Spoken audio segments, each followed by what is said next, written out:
Let's break down those numbers now with Martin Smith from eNCA Capital. Martin, as always, many thanks for your time this afternoon. Overall market performance this afternoon, catalysts I've just mentioned, the mining companies, but what were some of the other factors that contributed? Yeah, so the local market was obviously up on the back of strong resource counters. But as you alluded to earlier, there's a bit of a global theme at play at the moment and a little bit of nervousness around US Treasury yields ticking up. So, I mean, I've been saying this on the show for the last kind of 2 to 3 months that I'm cautiously optimistic, and I think there's a lot of tailwinds kind of in markets and global kind of economies. But I think investors are starting to get nervous about valuations and also just about, like I mentioned, US Treasury yields ticking up. And I think we saw, obviously, Powell speaking last night, and he kind of acknowledged the fact that interest rates are ticking up quite aggressively. But I thought it was quite a positive message from him insofar as saying that the recovery will still take time and that they're not in any rush to do anything else. So I think the market's just driven a little bit by sentiment on this one. And I think investors are a little bit nervous. And like I mentioned, there's pockets of the market that have run quite aggressively and valuations are a little stretched. So it's a very interesting one to kind of keep an eye on. Right, let's move on to some company news. An interesting one, Steinhoff.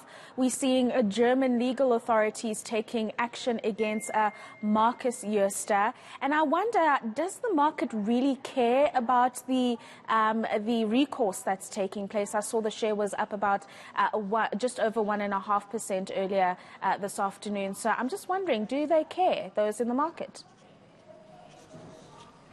Yeah, I think it's a good question, and I think the answer is probably no. I think it's more a function of justice, what we've seen happen now, and not really a function of changing the investment thesis. We kind of value the share at probably nothing, given kind of the liabilities and things that exist. So it's not a space I want to play in, and it's not a place that I'm putting my clients in. I think you perhaps have a better kind of odds going up the road to Monte Casino. So it doesn't change the investment thesis for me at all. Happy to stay out. Right. Now, Impact was quite an interesting one. So they reported positive results, and I see the fresh packed fruit as well as the fresh food punnets did really well for them. It just reminds me of the Dis-Chem story where people are trying to get healthier and so are buying healthier goods, and companies are benefiting from this change in pattern by consumers. Yeah, absolutely correct. I mean, it was a very solid set of numbers that came out of Impact. Good cash generation, earnings recovered quite sharply. So that was a really positive kind of bit of news out of the share. But interestingly, you also have to look at not just the operational side, but also kind of what's happening potentially from a kind of corporate action perspective. You've seen management buying back, the company buying back quite a lot of the shares itself, about 14%. But you've also seen Caxton buying a large number of Impact shares. I think they own about 30% of the business at this moment in time. So interesting to see how that's going to unfold. Like I said, you've got the operational side of the business, which is performing well, but you've got a little bit of an overhang also taking place insofar as potential corporate action. Right. Finally, the banking sector, we've seen profit warnings from a Standard Bank, and today Nedbank giving their trading updates saying profits are likely to be lower by about 60%. It's a sign of the times, isn't it, Martin? Yeah, absolutely. And I mean, we had FirstRand also out with incredibly strong numbers relative to what the market was expecting yesterday. Good recovery from them.